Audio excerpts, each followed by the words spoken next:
अच्छा सर, हमने अपनी लास्ट क्लास तक एक कॉम्प्रिहेंसिव सवाल किया था जिसके अंदर आपका सस्पेंस अकाउंट का बैलेंस आ रहा था, और अगेन मैंने आपको कल की क्लास में भी बताया था कि सस्पेंस अकाउंट का बैलेंस तब आता है, और शुरू से बताते जा रहा हूं कि सस्पेंस अकाउंट का बैलेंस क्रेडिट साइड पे तब आता है या तो डेबिट हो क्रेडिट ना हो, तो हम क्रेडिट को सस्पेंस में डाल के बोलते हैं बाद में देखेंगे, या तो डेबिट हो ज्यादा हो उसके अगेंस्ट में कंपैरेटिवली क्रेडिट कम हो तो भी सस्पेंस आता है। तो हम देखते हैं बाद में देखेंगे क्या एरर था, फिर एरर्स को एक एक करके सही करते हैं। सही करने के लिए क्या करना पड़ेगा, सस्पेंस को डेबिट करके और जो उसके अगेंस्ट में चीज क्रेडिट होने चाहिए थी वो कर ली। एक बेसिक एग्जांपल देता हूं, अगर मैंने आपको कहा कि परचेज डे बुक ओवरकास्ट हो गई यानी टोटलिंग में गलती हो गई, तो मैंने जो टोटल करके एंट्री बनाई होगी वो परचेजेस रही होंगी ज्यादा, पेबल अपनी जगह पे स्टैटिक होगा और मेरा एक सस्पेंस अकाउंट क्रिएट हो गया होगा, यानी मैंने कहा मैंने डेबिट को ज्यादा रिकॉर्ड कर लिया। जब बाद में मुझे पता लगा कि भाई ये सस्पेंस तो बिला वजह क्रिएट हुआ है, सस्पेंस को खत्म करके मुझे याद आया कि मेरे परचेजेस ज्यादा बुक हुए, मैंने उसको कम करके खत्म कर दी कहानी। तो this is how your credit balance were created. तो आपने उसको खत्म करने के लिए डेबिट्स किए, ये रहे, देखो ये रहे ना, ये क्रेडिट बैलेंसेस थे जो आपने डेबिट करके खत्म किया, उसको सही कर लिया। बात क्लियर है। और इसके अंदर एक बैलेंस नेट हुआ था जो कि डेबिट बैलेंस था। डेबिट बैलेंस को खत्म करने के लिए मैंने क्या कर दिया, क्रेडिट उसके अगेंस्ट में सही एंट्री पार कर ली। तो ये एक फिनोमेना, एक कॉन्सेप्ट था। आज की क्लास में हम इसी सवाल को लेकर प्रॉफिट एंड लॉस अकाउंट बनाते हैं, सही है जी, और दूसरा बैलेंस शीट बनाते हैं। तो हमने कहा यहां पे सर स्टेटमेंट ऑफ प्रॉफिट और लॉस, सही है जी, और हमने कहा फॉर द ईयर एंडेड, कौन सा साल चल रहा था, 31 दिसंबर 2022, ये हिसाब किताब है। अच्छा, जब पीएनएल बनाएंगे, प्रॉफिट एंड लॉस बनाएंगे, तो आपका एक सोचने का पैरामीटर होगा, वो क्या है जरा मैं आपको बता देता हूं। देखें, सबसे पहले आप अपने ट्रायल बैलेंस में, आपको ये पता है बचपन से, नहीं पता तो आज बता देता हूं, ट्रायल बैलेंस आपके लेजर का आखिरी क्लोजिंग बैलेंस होता है, लेजर का, यानी फॉर द ईयर में जो जो हुआ होता है, जिस जिस अकाउंट हेड में उसका टोटल आ रहा होता है यहाँ पे। तो अगर मैं यहाँ पे देखूं, क्या हम ये कंक्लूड करें कि मेरे ट्रायल बैलेंस के अंदर assets, liabilities, equity, expense, income, ये 5 हेड्स होते हैं। Asset, liability, income, expense, equity, ये 5 हेड्स होते हैं। आपको पता है asset, liability, equity balance sheet item है। तो मुझे अगर प्रॉफिट एंड लॉस बनाना है तो मैं किन आइटम्स पे नजर रखूं? सर, आपको जो नजर रखनी है वो टेक्निकली अपने पीएनएल आइटम्स पे रखनी है। तो मैंने कहा PP balance sheet, cash and bank balance sheet, receivable balance sheet, stock balance sheet. अच्छा, बच्चे समझते हैं इन्वेंट्री जो है वो पीएनएल में आती है, भाई वो क्लोजिंग माइनस होती है सीयूजीएस निकालने के लिए, वो क्लोजिंग बैलेंस शीट में ही जाके गिरता है। यानी मैंने कहा ओपनिंग थी, परचेज की, क्लोजिंग बच के इतनी बैलेंस शीट में चली गई, तो जो रिजल्टिंग है वो सीओजीएस है, वो सिर्फ प्रेजेंटेशन है। असल में closing inventory will comprise the part of the balance sheet. Clear है? अच्छा, अब यहां पे सीओजीएस दिया हुआ है, आपको सेल्स दी हुई है। अच्छा, सेल्स देखिए गिवन कितनी है, 2586,050। मैंने कहा सेल्स लिखी यहां पे 2586,050। ये सेल्स आइडियली मेरे पीएनएल में जाती, मैं अगेन रीड देख लेता हूं यहां पे 2586,050, यहां पे भी देखो क्या लिखा है 2586,050। अब एक एक करके अपनी इन एंट्रीज में खोजो कि क्या कोई सेल्स की एडजस्टमेंट थी या नहीं थी। ये तो रिकॉर्डेड है, इसमें देखें आपकी क्या, ये देखें ये रही, आपने सेल्स इनहांस की है। क्यों? क्योंकि आपका सेल्स का टोटल, मुझे याद आ रहा है, आपने सेल्स का जो टोटल है वो सॉर्ट ऑफ अंडरकास्ट किया हुआ था, यानी सेल्स को आपने कम बुक किया था, कितना था, 64,800 से। बात समझ आ रही है? तो जब सेल्स को आपने अंडर बुक किया था तो लॉजिकल सी बात है रिसीवेबल या कैश ज्यादा रहा होगा, सेल्स कम रही होगी, तो सस्पेंस अकाउंट क्रेडिट साइड पे आ गया था। तो हमने सस्पेंस को खत्म करके बोल रहे सस्पेंस था नहीं तो सेल्स थी, तो देखो सस्पेंस को डेबिट करके, क्योंकि क्रेडिट बैलेंस अराइज हुआ था, सस्पेंस को डेबिट करके मैंने सही सेल्स बुक कर ली। अब सही सेल्स बुक की तो क्या मैं कह सकता हूं इसके अंदर 64,800 आप ऐड कर लेंगे, ये वाला एक एक एंट्री करके चलो, जिंदगी सुकून में रहेगी। मैंने कहा ये भी सीयूजीएस है, इसमें भी सेल्स नहीं है, इसमें भी सेल्स नहीं है, इसमें सेल्स आ रही है 1520, बल्कि सॉरी करेक्टिंग में देखना है आपने 1520 प्लस 800 दोनों से सेल्स को क्या करना है, रिवर्स करना है। मैं डिस्काउंट एक्सपेंस को अलग से बुक नहीं कर रहा, सेल्स में इनकॉर्पोरेट कर रहा हूं। तो मैंने कहा 1520 माइनस 800,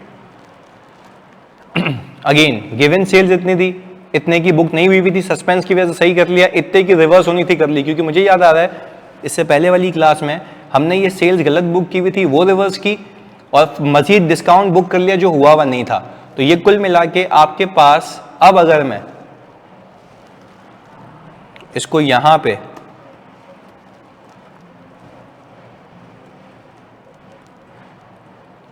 एडजस्ट करूं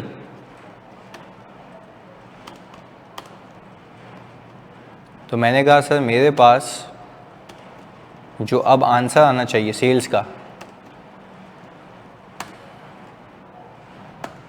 वो ये आ रहा है, सही है जी। 2586,050,64,800 माइनस 1520 माइनस 800। अच्छा मैं कर क्या रहा हूँ, जो एंट्री पार्क हो गई उसको मैं येलो हाईलाइट कर रहा हूँ ताकि बाद में इसके ऊपर नजर नहीं जाए। करेक्टिंग एंट्रीज देखनी है मैंने, अच्छा जी ये हो गया, ओके गुड। यानी सर अब हमने ये सेल सही निकाल लिया, अब हम बारी है COGS की। मैं सवाल में गया, मेरे PNL के अंदर जानी COGS जो दिया हुआ है वो 9,80,000 रुपये का है। मैं यहाँ पे आया, मैंने कहा 9,80,000 तो गिवन है। अब एक एक करके देखते हैं इसमें क्या क्या गलतियाँ की हुई हैं। पहले अकाउंट में अगर देखूँ तो उसने कहा था कि परचेज डे बुक ओवरकास्ट हो गई थी, तो परचेजेस अगर ज़्यादा बुक हो गई, पेबल या कैश अपनी जगह है, तो सस्पेंस क्रिएट हुआ होगा क्रेडिट साइड पे। फिर जब हमने सही कर लिया तो मुझे याद आया, ओह भाई ये तो परचेजेस ज़्यादा रिकॉर्ड हो गई थी, बिला वजह सस्पेंस खत्म हो गया, परचेजेस ज़्यादा हुई थी, कम कर ली। परचेजेस को कम करने से अल्टीमेटली आपकी COGS क्या हो जाती है, कम हो जाती है। पहले भी सिखाया था, डिटेल में सिखाया था। तो हमने क्या कहा, यानी यहाँ से आपने माइनस कर लिया, क्योंकि COGS आपकी रिड्यूस हो रही है, तो 75,400 आगे लेके चलते हैं। हमने कहा दूसरी में नहीं है, तीसरी में फिर देखें, इसमें कोई सस्पेंस अकाउंट नहीं था। यहाँ पे ये सीन था कि आपने फ्यूचर में करने वाली परचेज पहले रिकॉर्ड कर ली थी, तो आपने लायबिलिटी को भी घुमा दिया और परचेजेस को भी घुमा दिया। जब परचेजेस को घुमा दिया तो आपकी COGS क्या हो जाएगी, कम हो जाएगी। तो मैंने इसमें से 40,000 रुपये और माइनस कर दिए, COGS टेक्निकली कम हो रही है। अच्छा करेक्टिंग एंट्री इसमें आपकी, मुझे याद आ रहा है, मैं आगे अगेन रिकॉल करवा रहा हूँ।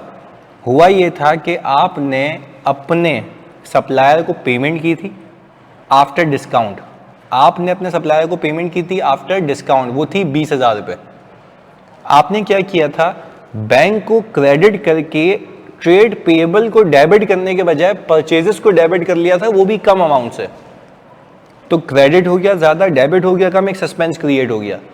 तो हमने सस्पेंस को खत्म करके हमने कहा परचेजेस तो फजूल में डेबिट हुई हुई थी, आप उसको क्रेडिट करें, खत्म करें, जो ओवर स्टेट हुई हुई है ये रही करेक्टिंग एंट्री। मैंने कहा 4,222 से खत्म करें। सर आपने डेबिट तो यहाँ पे 2,000 से की थी गलती से, भाई एक डिस्काउंट भी तो बुक होना था।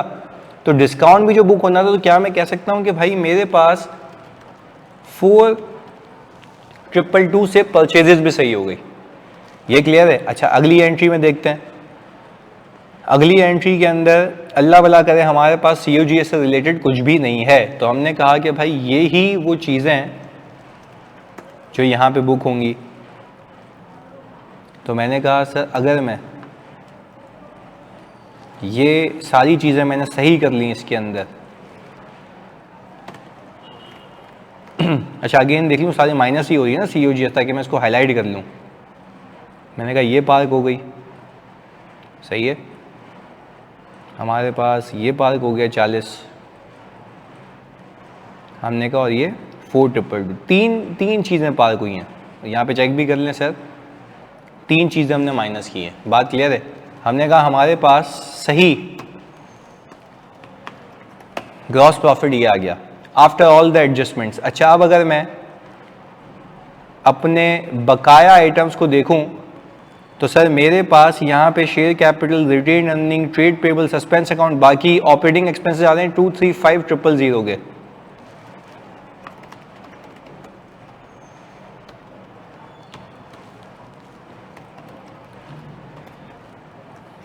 ये आ गया जी। चलिए भाई, आपके पास आ गया नेट प्रॉफिट। सर आपने ये डायरेक्टली क्यों लिख लिया? क्योंकि इसके अंदर आई बिलीव कि कोई डेप्रिसिएशन वगैरह की एडजस्टमेंट नहीं है, वरना ऑपरेटिंग एक्सपेंसेस में होती, चेक कर लेते हैं। बिल्कुल नहीं है, इसमें भी नहीं है, एडजस्टमेंट नंबर 4 में भी नहीं है, करेक्टिंग में इसमें भी नहीं है और इसमें भी नहीं है। अच्छा, ये आ गया नेट प्रॉफिट। हम कह रहे हैं this needs to be parked in PNL. ये पीएनएल में पार्क होगा। अब पीएनएल बोल रहा हूं, रिटेन अर्निंग्स। अच्छा, ये कौन सा प्रॉफिट है? गलत, सही, सही वाला एडजस्टेड प्रॉफिट है। चलिए जी, अब हमने ये कहा फोकस के साथ कि सर आप बनाएं statement of financial position, balance sheet. तो बैलेंस शीट के अंदर आपने एक एक करके लाइन आइटम लिया। आपने कहा प्रॉपर्टी,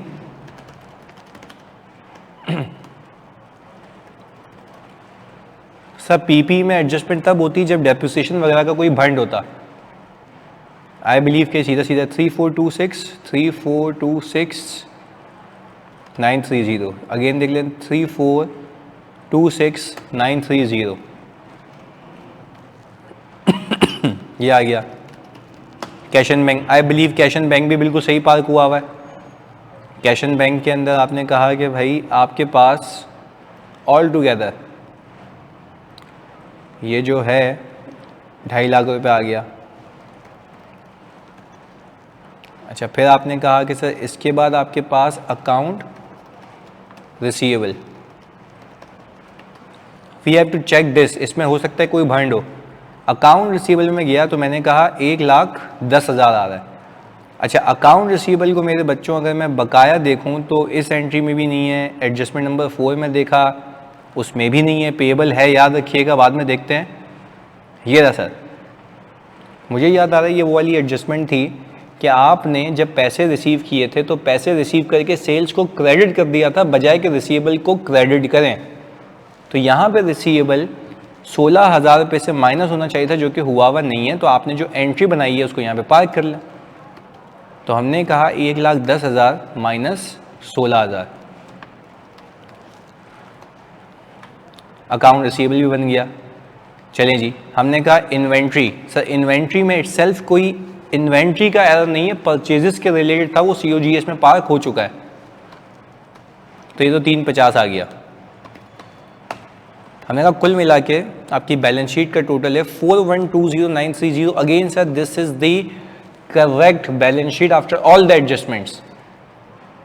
अच्छा जी, और देख लेते हैं, और तो कोई एसेट नहीं था? नहीं था। अच्छा भाई, इसके बाद आपने कहा इक्विटी के अंदर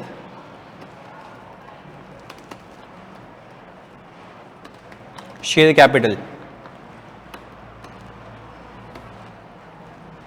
कितना है जी? सर 7,50,000 रुपये का। इसके बाद आपने कहा रिटेन अर्निंग्स। अच्छा, ओपनिंग रिटेन अर्निंग आपको दी हुई है, देखो ये रही 1.2 मिलियन की। इसके अंदर आप प्लस करेंगे फॉर द ईयर का प्रॉफिट, क्योंकि आप क्लोजिंग बैलेंस शीट बना रहे हैं ना। जो कमाया 155,3,152, यानी सर आपने पीएनएल पहले इसलिए बनाना है ताकि आप प्रॉफिट ऐड कर पाए ना, इस लायक हो जाएं। तो 1.2 मिलियन में अगर मैंने ये प्लस किया तो ये रिटेन अर्निंग आ गई। ये आ गया सर, ये तो आउट है भाई, ट्रेड पेबल भी तो है। ट्रेड पेबल आपके पास जानी दिया हुआ है यहाँ पे 680 का। इसके अंदर देखते हैं कौन कौन सी एडजस्टमेंट्स हैं। पहली वाली नहीं है, दूसरी वाली नहीं है, तीसरी वाली में से आप 40 माइनस कर दें। तो सर ये पहले नहीं की थी भाई, पहले सीओजीएस पार्क की थी ना। एक सीओजीएस सही कर ली, डेबिट इम्पैक्ट भी तो है उसका 40,000 रुपये, वो सही करें। इस करेक्टिंग एंट्री में फिर ये ट्रेड पेबल कम हो रहा है। अच्छा, ऊपर बिला वजह बुक किया हुआ था, यहाँ पे बुक नहीं किया हुआ था, कम नहीं किया था, वो हमने कर लिया 22,2,2,2। और एडजस्टमेंट नंबर 5 में अल्लाह का शुक्र है कि कुछ भी ऐसा नहीं है। तो आपने कहा 680 माइनस 2,2,2 माइनस 40। तो अगर मैं इन दोनों को सम करूं तो सर देखें ये एग्जैक्टली मैच होता है इससे। तो सर वो ऐसे भी सवाल पूछ सकता है आपके कि भाई ट्रायल बैलेंस से करेक्शंस करो, फिर करेक्शंस को इनकॉर्पोरेट करके बैलेंस शीट और पीएनएल बना के दो। क्लियर है? अगली क्लास में अगला सवाल, फिर उसी में भी यही। जज़ाकल्लाह।